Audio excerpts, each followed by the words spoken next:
کیا آپ جانتے ہیں کہ اپریل فول کی دردناک حقیقت کیا ہے؟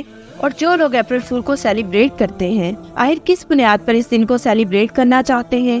اور کیا آپ یہ بھی جانتے ہیں کہ کب اور کس طرح اپریل فول کی تاریخ کا آغاز ہوا؟ آئیے ان تمام باتوں پر روشنی ڈالتے ہوئے اپنے موضوع کی طرف بڑھتے ہیں۔ جب عیسائی افواج نے اسپین کو فتح کیا تو اس وقت اسپین کی زمین پر مسلمانوں کا اتنا خون بہایا گیا کہ فاتح فوج کے گھوڑے جب گلیوں سے گزرتے تھے تو ان کی ٹانگیں گھٹنوں تک مسلمانوں کے خون میں ڈوبی ہوتی تھی۔ جب قابض افواج کو یقین ہو گیا کہ اب اسپین میں کوئی بھی مسلمان زندہ نہیں بچا ہے تو انہوں نے گرفتار مسلمان فرما روا کو یہ موقع دیا کہ وہ اپنے خاندان کے ساتھ واپس مراکش چلا جائے جہاں سے اس کے آباء و اجداد آئے تھے۔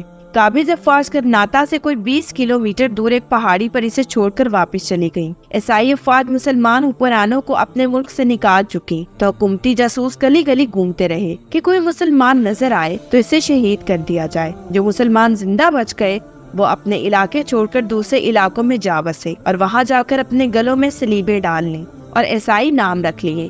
اب بظاہر اسپین میں کوئی مسلمان نظر نہیں آ رہا تھا، مگر اب بھی عیسائیوں کو یقین تھا کہ سارے مسلمان قتل نہیں ہوئے، کچھ چھپ کر اور اپنی شناخت چھپا کر زندہ ہیں۔ اب مسلمانوں کو باہر نکالنے کی ترکیبیں سوچی جانے لگی اور پھر ایک منصوبہ بنایا گیا۔ پورے ملک میں اعلان ہوا کہ یکم اپریل کو تمام مسلمان گرناتا میں اکٹھے ہو جائیں تاکہ انہیں ان کے ممالک بھیج دیا جائے جہاں وہ جانا چاہیں۔ اب چونکہ ملک میں امن قائم ہو چکا تھا اور مسلمانوں کو خود ظاہر ہونے میں کوئی خوف محسوس نہ ہوا، مارچ کے پورے مہینے اعلانات ہوتے رہے۔ الحمرا کے نزدیک بڑے بڑے میدانوں میں خیمے نصب کر دیے گئے، جہاز آ کر بندرگاہ پر لنگر انداز ہوتے رہے۔ مسلمانوں کو ہر طریقے سے یقین دلایا گیا کہ انہیں کچھ نہیں کہا جائے گا۔ جب مسلمانوں کو یقین ہو گیا کہ اب ہمارے ساتھ کچھ نہیں ہوگا تو وہ سب گرناتا میں اکٹھا ہونا شروع ہو گئے۔ اسی طرح حکومت نے تمام مسلمانوں کو ایک جگہ اکٹھا کر لیا اور ان کی بڑی خاطر مدارت کی۔ یہ کوئی 500 برس پہلے یکم اپریل کا دن تھا جب تمام مسلمانوں کو بحری جہاز میں بٹھایا گیا۔